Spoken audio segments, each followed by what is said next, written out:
Well, guys, welcome Madridistas. A little bird told me, well, actually a big bird, that the Enzo thing is going to blow up in the next few hours. I mean, it's not a done deal yet, careful, but Madrid is going to make an incredible offer to Chelsea. And the deal, the agreement between Real Madrid and the player is already done. Now, it depends, of course, on whether Chelsea accepts an offer that's going to be huge. And by the way, he's a great footballer, and we definitely need someone in midfield, no doubt about it. I do have some doubts.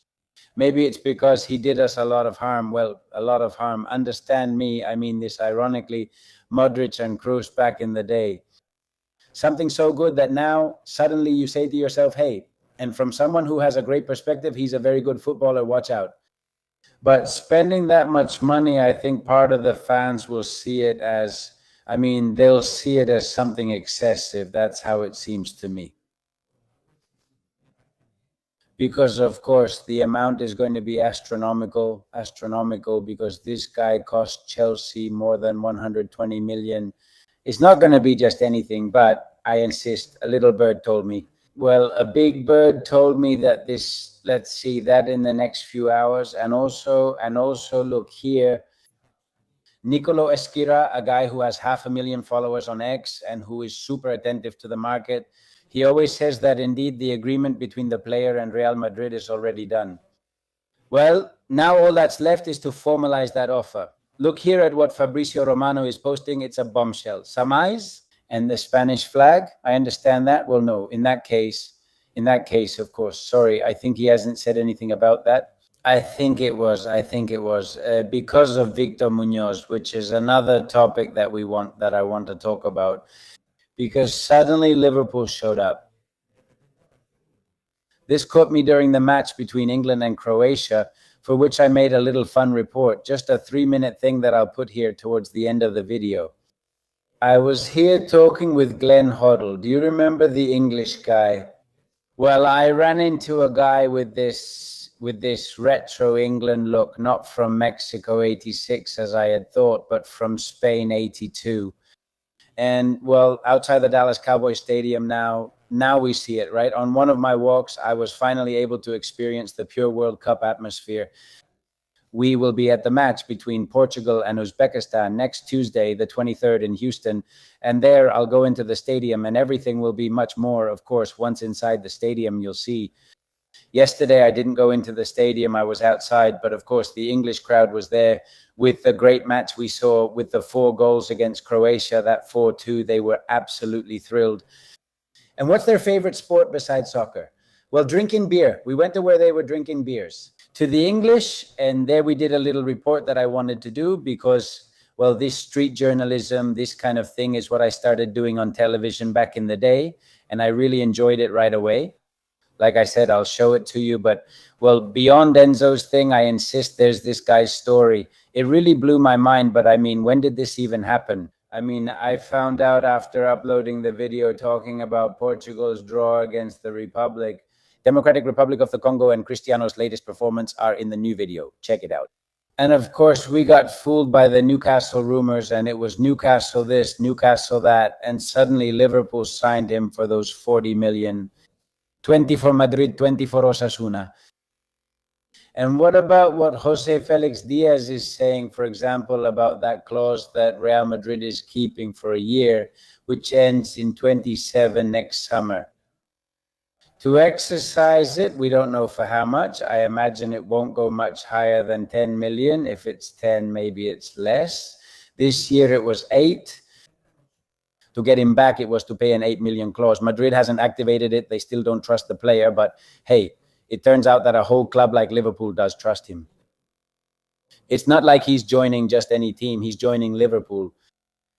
And, well, everyone is watching. In this kid, something that Madrid, who owned 50% until today, because today that's gone down the drain. Except for that clause that we don't know if Madrid actually kept, but Jose Felix Diaz and a few others say, yes, well, let's trust them, I hope. Well, it's something that Madrid isn't seeing.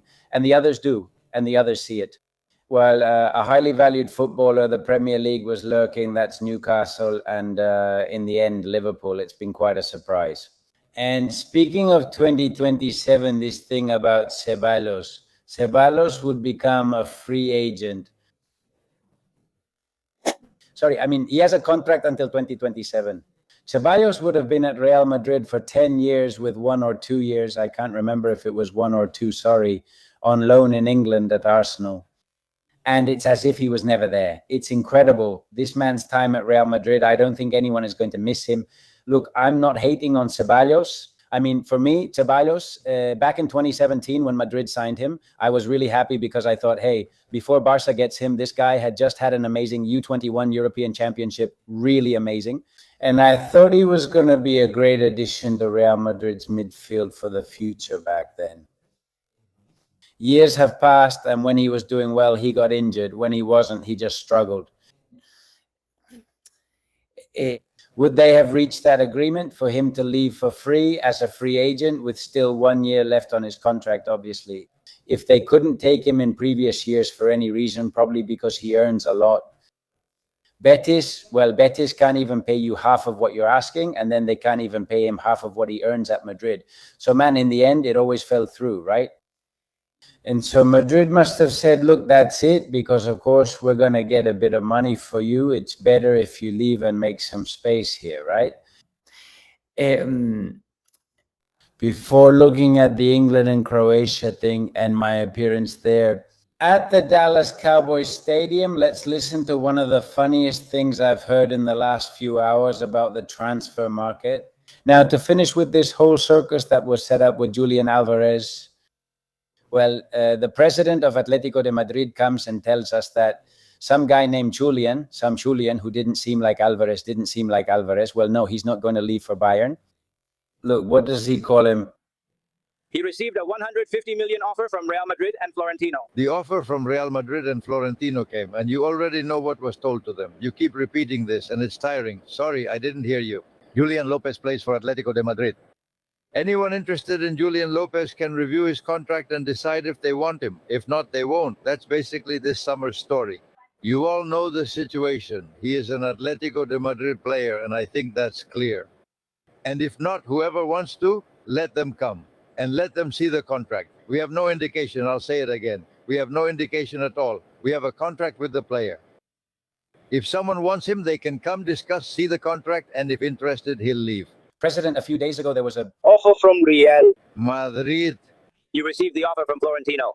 Enough with the story about Julian Lopez. Julian Lopez is a player for Atlético de Madrid. Is that clear? That's it. The day he's not, you'll know. Thank you. It's unbelievable what Julian Lopez says. Look at his face. Julian Lopez 4 times. He said it 4 times, man. What a character.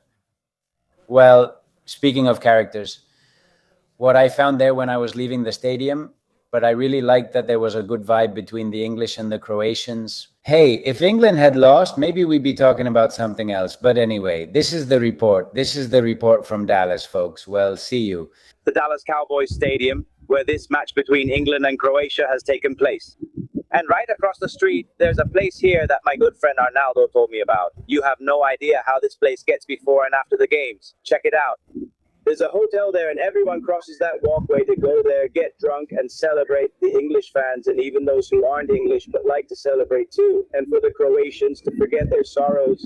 I'm actually pleasantly surprised, really pleasantly surprised. Even the way the English and Croatians are getting along. Remember, the Croatians eliminated them in the World Cup semi-finals in Russia.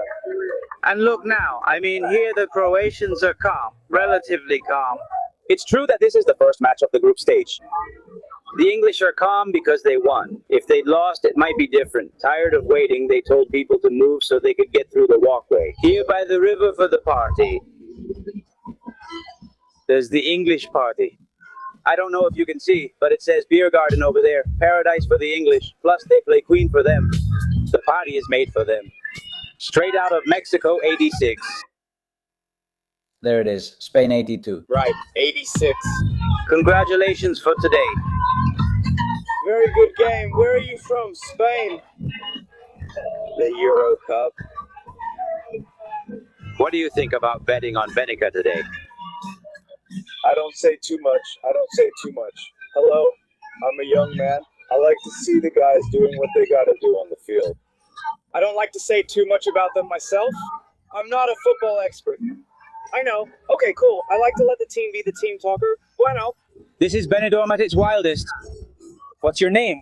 Romario. Romario. That's a soccer player's name. Can you turn around and show me who's on your shirt? There it is. Crazy girl. He caused the penalty, man. How did you see that? Too bad he committed the foul there. What are your thoughts on Madrid next year, Mourinho? Are you excited? A lot. I'm really excited. He's already shown, I don't know if he's going to come in tough, but it's time for that kind of toughness. And well, Cucurella, Bernardo Silva, they're signing well with Ate, Dumfries, right? Very good. Let's hope maybe another centre-back arrives. Yes, I would like one more midfielder. And if Florentino really wants to bring in a Galactico, that's it. It's Olicer.